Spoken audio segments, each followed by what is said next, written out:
योग साधकों, योग है मौलिक विज्ञान। योग है समग्र संतुलन का विज्ञान। योग है व्यक्तिगत जीवन जीने का मार्ग। योग न आस्तिक है न नास्तिक है, बल्कि योग है वास्तविक विज्ञान। सत्य को उपलब्ध होने की प्रथम सीढ़ी है योग। योग में विश्वास और श्रद्धा के साथ साथ प्रयोग और अनुभव भी आवश्यक है। विज्ञान कहता है करो और देखो, योग भी कहता है करो और देखो। योग के लिए शक्ति, सामर्थ्य और साहस होना अत्यंत आवश्यक है। योग है श्वास का विज्ञान, जीवन शक्ति का विज्ञान। योग है अभी और यहां होने का विज्ञान। योग अर्थात न अपेक्षा न उपेक्षा, बस प्रकृति की इच्छा। योग का अर्थ है इस जगत में जो जैसा है उसे वैसा ही जानो, उसे वैसा ही मानो, उसे वैसा ही स्वीकार करो। शरीर पर प्रकृति के प्रभाव को नियंत्रित करना ही योग है। अपने श्वास को जानो, मानो, स्वीकारो।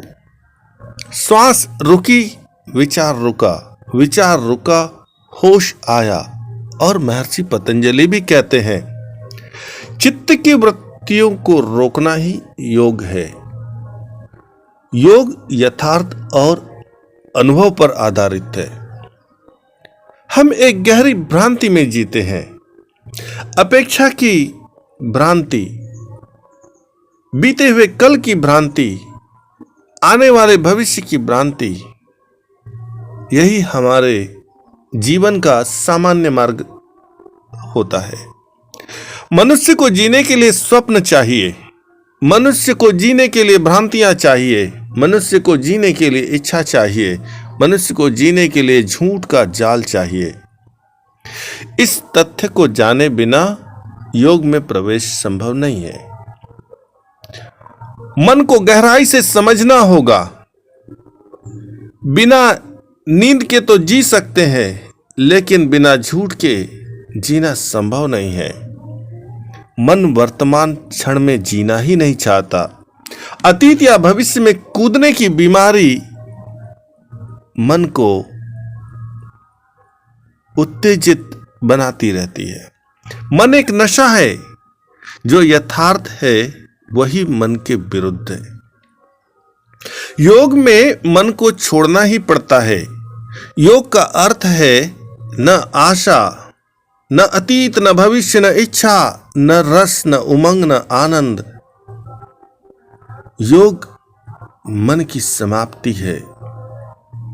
योग तो अंततः मुड़कर स्व अध्याय का अभ्यास है, भीतर गतिमान होने का प्रयास है। योग के सारे सूत्र, सारे श्लोक केवल मन से मुक्त होने की विधि है, उपाय है। योग के सारे अभ्यास, सारे प्रयोग मन से मुक्त होने की विधि है, उपाय है। मन की भूमि को स्थिर, दृढ़ और निर्विकल्प बनाने की विधि है। योग अनुभव और अनुभूति का विषय है। श्वास, शरीर, आचरण, अनुशासन, पथ्य अपथ्य का पालन करते हुए कर्म में कुशलता बनाकर जीने का विज्ञान है योग। जानकर भी पालन न करना ये प्रज्ञा अपराध है, जिसका परिणाम भोगना ही पड़ता है। योग के लिए कृत्रिम न होना, योग के लिए आशावादी न होना, योग के लिए आदर्शवादी न होना अत्यंत आवश्यक है। इसीलिए कहा गया, जहां मन समाप्त होता है योग वहीं से प्रारंभ होता है। आज के चर्चा में बस इतना ही। भारतीय ज्ञान परंपरा में योग और आयुर्वेद दर्शन अति प्राचीन है, जो कि हमारे शरीर और मन के अभ्यास की अद्वितीय प्रणाली है। और आज भी जन उपयोगी बनी हुई है। दोनों ही विद्या प्रायोगिक और अनुभवजन्य है। योग और आयुर्वेद सभी मनुष्यों के स्वास्थ्य के लिए है। आत्मा द्वारा परमात्मा की उपासना का आधार है योग और आयुर्वेद। योग और आयुर्वेद में 3 महत्वपूर्ण बातें हैं। पहला ज्ञान, दूसरा अभ्यास और तीसरा आचरण। जो मनुष्य ज्ञान, अभ्यास और आचरण इन तीनों के आधार पर योग और आयुर्वेद का मार्ग अपनाते हैं, वे जीवन में स्वस्थ रहते हैं और सफल होते हैं। शास्त्र कहता है, तम योग मिति मन्यते स्थिरा इंद्रिय धारणाम अप्रमत्तस्तदा भवति योगो ही भविष्यति। कठोपनिषद कहता है, योग अभ्यास करने से मन अहंकार मुक्त होता है और शुभ संस्कारों का प्रादुर्भाव होता है। श्रीमद् भगवद गीता में आया है, युक्ताहार विहारस्य युक्त चेष्टस्य कर्मसु युक्त स्वप्नावबोधस्य योगो भवति दुःख। जिसका आहार, जिसका व्यवहार और जिसकी समस्त चेष्टाएं, क्रियाएं, निद्रा, जागरण युक्त है, उचित है, संतुलित है, उसके लिए योग रोग और दुख नाशक हो जाता है। आगे शास्त्र कहता है, यथा च खाद्यते ह्यन्न संपद्यते मन यथा च पीयते वारि तथा निर्गंधे वच। आहार से व्यक्ति का शरीर बनता है, मन पर प्रभाव पड़ता है। इसीलिए कहते हैं कि जैसा खाएंगे अन्न वैसा बनेगा मन। आगे शास्त्र कहता है कि भोगो न भुक्ता वयमेव भुक्ता स्थापो न तप्तम वयमेव तप्ता।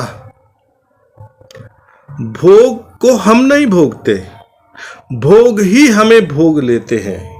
उदाहरण, जितने रोग है वे सभी हमारा भक्षण करते हैं। आगे शास्त्र कहता है, कालो न थातो वयमेव याथा तृष्णा न जीर्णा वयमेव जीर्णा। काल को हम नहीं बिताते, काल को हम नहीं काटते, काल हमें काटता चलता है।